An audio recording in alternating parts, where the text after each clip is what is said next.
When I was in high school, my sophomore year, I was a sophomore on varsity, and one of the guys on the team thought I looked like Frankenstein. And so he made me walk like Frankenstein and called me Frankenlat.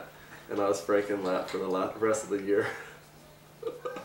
And then when I was in college, I was everyone thought I was old school, the way I played football, like the way I dressed and the way I looked at my pads and stuff, looked real old school. So they called me Latzke, like I was fucking from the Roman Greek era. Latzke.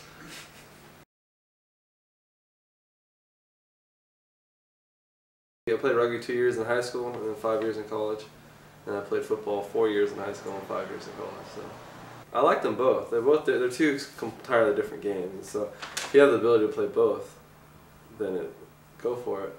Because each one has its strong points. Football's got its like its huge hits, its impacts. It's all a reaction game. Whereas rugby, you actually get to think, and there's a much more diversity into it. Where football, you're all specialized in your one specific task, in your one position. And even though football is a team sport, you're not really communicating with the other guys around you. And so you just kind of, you do your job, everyone else does their job, and everything gets done. But whereas rugby, it's cool because you actually are communicating, and you're thinking, and you're creating new stuff all the time. You're being proactive with your approach, whereas in football, you're being reactive. I played defense too, so you're reactive in your approach. And having pads and not having pads affects the actual game, like the flow of the game, the play of the game. If you put the pads on, you would have people flying around making much bigger hits, and but then again, it would have completely, because your defenses would change, your offenses would change, everything would change due to that pad protection. I mean, in essence, rugby has evolved the way it is because you don't have pads, and football's evolved the way it is because you have pads. And so when people could say like, oh, you're tougher without pads, but in reality, I mean, it's just kind of like they are the games they are because one has pads and one doesn't.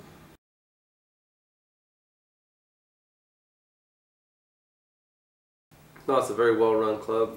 There's a lot of good, you tell a lot of guys care quite a bit about the club. You got a lot of good sponsors, supporters, backers, stuff like that, and that's always important.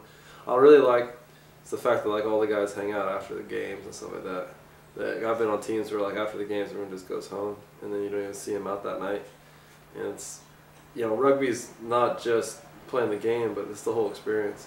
It's like your gang against the other gangs, like that's not your team, you're not your sports team, it's like you're a bunch of dudes against the other bunch of dudes and see who's badder and meaner, and like, but it's like, that tight, and I swear that, the old saying, a team that parties together wins together, and it's true, it's so true, especially in rugby, so.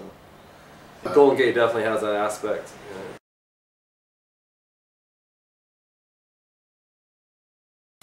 I hate Kiwi Andy guy, I guess, sure. Well, I like JB, I like You're Alright around the pitch. I really like Ben. Ben was my favorite, and then only one game when he got hurt. But everywhere I was, he was like, we're always like the exact same page. And so it was pretty sweet. Tossie's just an animal. So it's not like you work with Tossie, you just like work off of him. Like he just does his own thing, and he's such an impact player.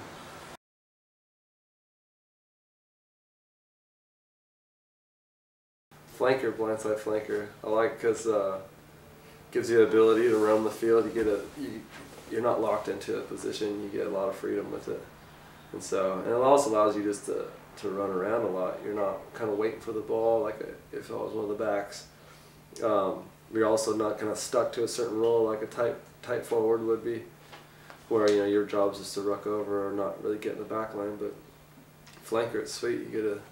You go out there, you get to like be around all backs and do backline plays and stuff, and also on defense, and then you get to come in and do some of the fun stuff like rucking over and getting the job done. So yeah.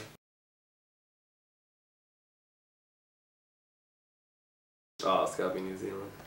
Why? They're unstoppable, absolutely unstoppable. They've had good teams like this in the past. Like 2003, they were good, but they didn't have the depth. Like they got like 3 different teams that could be a contention for the title. And so it doesn't. And they're all intermixable. They're all interchangeable.